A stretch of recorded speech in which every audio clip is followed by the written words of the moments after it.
Hi students, now we will continue our poem Footprints in the Sand. Now I explain about the poem or summary of the poem. About the poem anna summary of the poem anna okate. See here. Footprints in the Sand was written in 1936.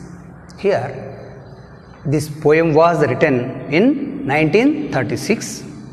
Mary Stevenson, poet. It is believed circulated handwritten copies of this poem to those who needed comfort at a low point in their lives. It is believed circulated handwritten copies of this poem.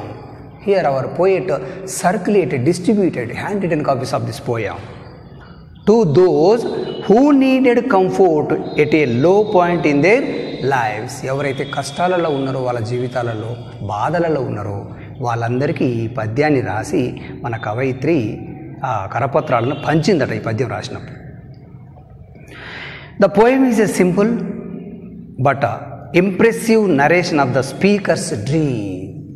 Here the poem is very simple poem but impressive narration of the speaker's dream. This poem is a impressive narration, that means interesting narration of the speaker's dream. మన కవయిత్రికి వచ్చినటువంటి ఒక కళ గురించి ఈ పద్యంలో చెప్పాడు. In that dream, ఆమె కళలో the speaker and the Lord are walking along a beach. In the dream, the speaker and the Lord both are, the speaker and the Lord, these two members both are walking along a beach. Beach వెంట నడుచుకుంటూ పోతుంటారు వీళ్ళిద్దరు, దేవుడు మరియు speaker.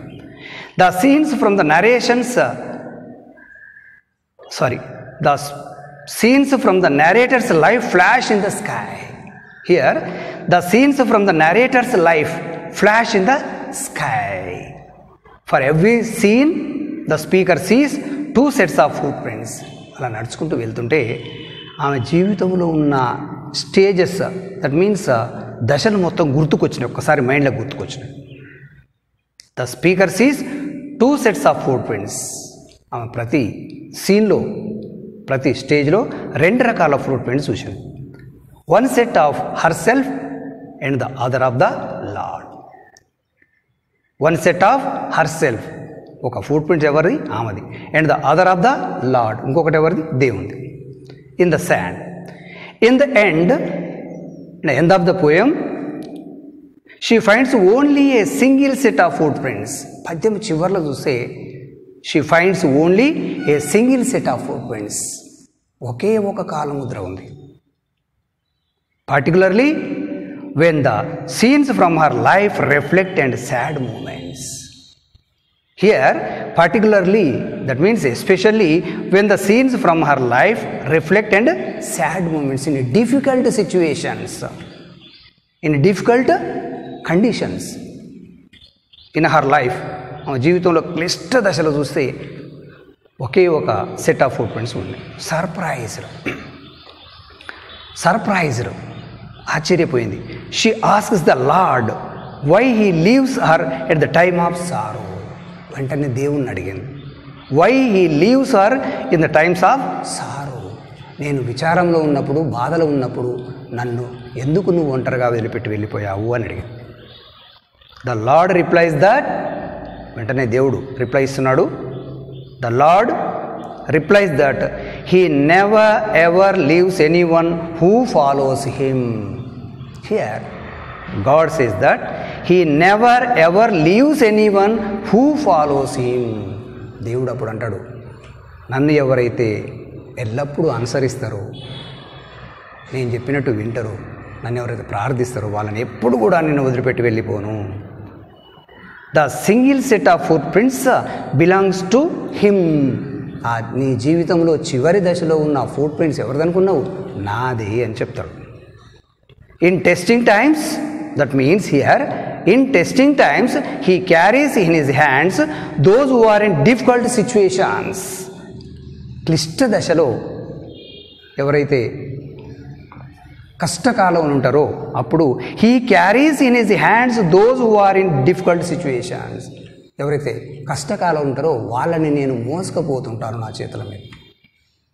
కాబట్టి నేను మోసుకపోతాను కాబట్టి నా ఫుట్ ప్రింట్సే పడతాయి.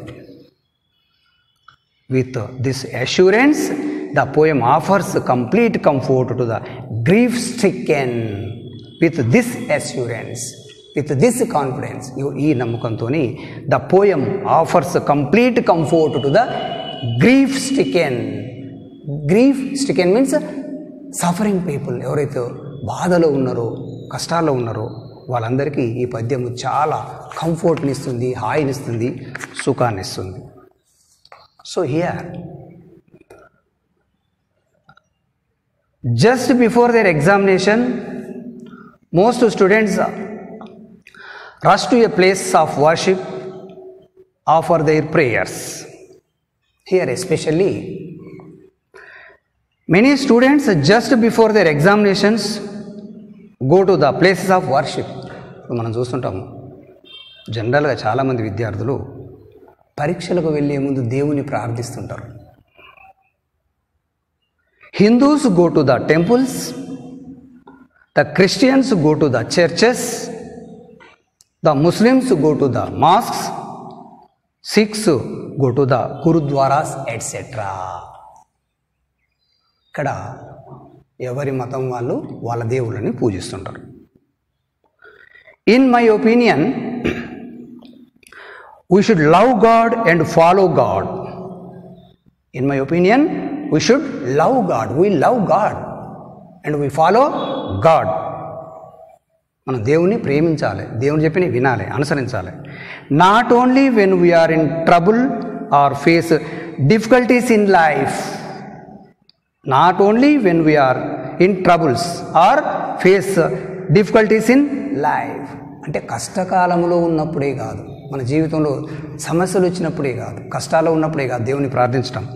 But also when we live in prosperity, మనం సుఖంలో ఉన్నప్పుడు కూడా, సంతోషంగా ఉన్నప్పుడు కూడా దేవుణ్ణి మనం ప్రార్థించాలి. This is my opinion.